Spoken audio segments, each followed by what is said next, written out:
So on my first day in China, my dropshipping agent Jerry from BS Dropshipping did show me around his offices.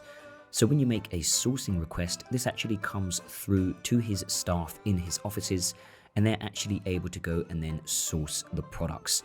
We also had a look around his warehouse. As you can see, they are fulfilling hundreds of products every single day. And once you start making consistent orders with a product, BS Dropshipping can actually purchase the products in bulk, so they're able to make the fulfillment process much smoother. Jerry then showed me the process of how they're able to private label any product for dropshipping using their laser printing machine. And I have used this service for my stores in the past, but it was really cool to see a behind the scenes of how they actually fulfill private label products. So as you can see, one of their big clients is a sunglasses store, and they are adding the store's logo to every single order using the laser printing machine, and it comes out with really excellent quality. And this store is actually doing hundreds of orders per day. So as you can see here, they are fulfilling all of those orders. They come in super early to their warehouse and fulfill all of the orders before the afternoon, so that all of the orders are shipped out before the afternoon for all of their dropshipping clients.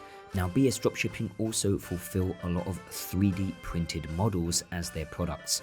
So Jerry and I couldn't help ourselves and started playing around with a few of these 3D printed models. As usual, boys will be boys. Next up, we took a taxi over to one of the 3D printing factories that BS Dropshipping work with when they have large quantities of 3D printing models to fulfill.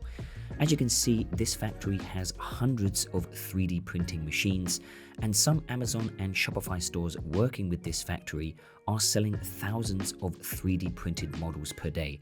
So I think this is a really untapped market for dropshippers. There seems to be a big demand for 3D printed models, but not a lot of people are actually jumping on those trends just yet.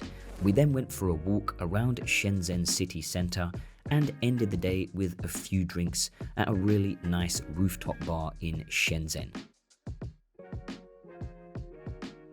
The next day, we were up bright and early, and we were taking the bullet train to another district that specializes in manufacturing clothing. Okay, so we just arrived in Hangzhou. I think is how you pronounce it. This is where Shein is based. You can see we've got all of these fabric shops, and they can basically produce any type of clothing that you want. A lot of clothing brands will produce a completely new type of clothing. They can create a sample in 3 days for you.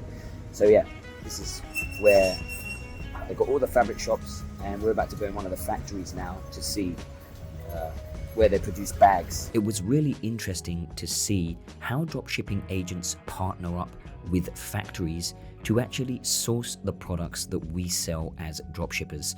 I think oftentimes we don't see how much work goes in to the behind the scenes and what dropshipping agents actually do, but they make partnerships with all different types of factories so that we're able to sell all different types of products on our stores.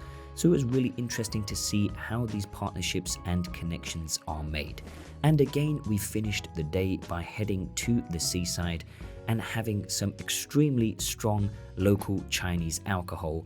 It didn't get me too drunk, but it was really strong. All in all, it was a really amazing trip, and I want to say a big thank you to BS Dropshipping for being super hospitable. And of course, if you do want to use BS Dropshipping's services for your private label dropshipping stores, then you can check out their services using the links in the description below. And I will be creating some tutorials showing you how to set up private label products for your own Shopify dropshipping stores. So keep an eye out for those tutorials coming soon.